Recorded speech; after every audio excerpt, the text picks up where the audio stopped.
សួស្តីខ្ញុំឈ្មោះដានីជាអ្នកសម្របសម្រួលសេវាកម្មនៅមជ្ឈមណ្ឌលប្រចាំតំបន់ Sunny Town រដ្ឋ California ថ្ងៃនេះខ្ញុំចង់ពិភាក្សាអំពីលក្ខខណ្ឌតម្រូវទី2នៃបទបញ្ជាចុងក្រោយរបស់ HCPS ជម្រើសនៃកន្លែងស្នាក់នៅ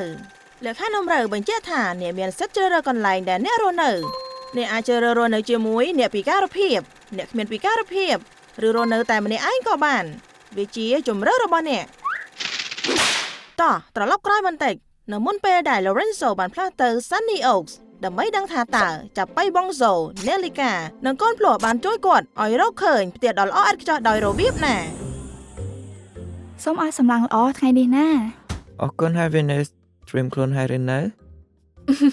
រួចអស់ហើយបងអើយបងប្រកាសថារើចេញពីផ្ទះម៉ាក់ប៉ារបស់បងមែនអី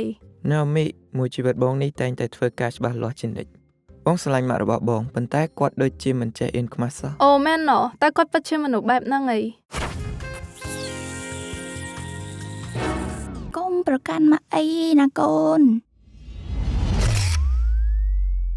ដូចជាអញ្ចឹងមែនបងចង់តែរស់នៅតែម្នាក់ឯង Danny អ្នកសម្របសម្រួលសេវាកម្មរបស់បងបានផ្ញើបញ្ជីកន្លែងឲ្យបងអូនមិនដឹងដែរបងសំឡាញ់តែបងច្បាស់ហើយថាចង់រស់នៅតែឯងនោះបងជាចចកឯកាណាអូន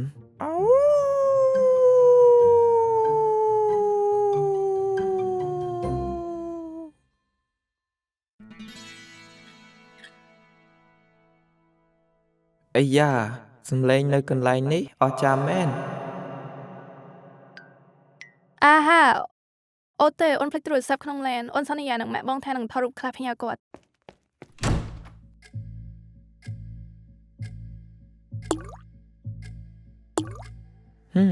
ធំទូលាយមែនធំទូលាយមែនធំទូលាយមែនពន្លឺព្រឹមឯកឯងផង Naomi មិនហើយចចឯកាបងនៅតែឯងបាន35វិនាទីគឺយូរជាងការរំពឹងទុករបស់អូនហាកំ pl ែងមែនគឺថារស់នៅម្នាក់ឯងបែបនេះគឺមិនសមនឹងបងទេបន្ទាប់គឺផ្ទះដែលពោពេញទៅដោយតន្ត្រីក៏លយមែនតើទៅជួបក្រុមភ្លេងថ្មីរបស់បង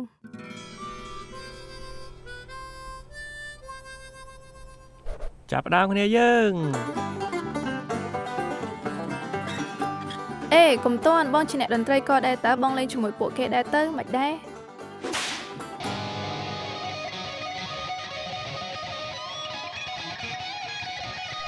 វ៉ាវយ៉ាប្រហែលជាខ្លាំងបន្តិចហើយ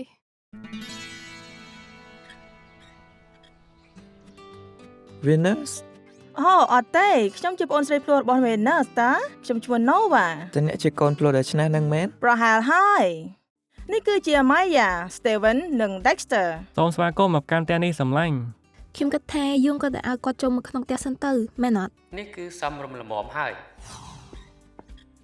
យចុងក្រោយនេះគឺបន្ទប់របស់អ្នកដោយអ្នកឃើញស្រាប់ហើយយើងបានរៀបចំបែបធម្មតាហើយយើងអាចជួយអ្នកតុបតែងវាតាមការចង់បានរបស់អ្នកគិតមិនដែរ babe តែយើងអាចរៀបចំបែបនេះបានទេអូយើងអាចធ្វើវាបានតាមែនហើយ babe គិតមិនដែរលុញនេះលុយប្រហែលលនឯងដែរស្ទើរបន្តិច Lorenzo បានសម្រេចចិត្តរស់នៅ Sunny Oaks គ្រប់គ្នាមានសិទ្ធិជ្រើសរើសកន្លែងដែលខ្លួនរស់នៅនិងរៀបចំបន្ទប់តាមចិត្តរបស់ខ្លួនសូមចាំថាក្រុមរៀបចំផែនការរបស់អ្នកខិតខំផ្ដោតលើមនុស្សចំពោះរាល់កិច្ចការដែលពួកគេធ្វើហើយមនុស្សដែលនៅកណ្ដាលនោះគឺជារូបអ្នក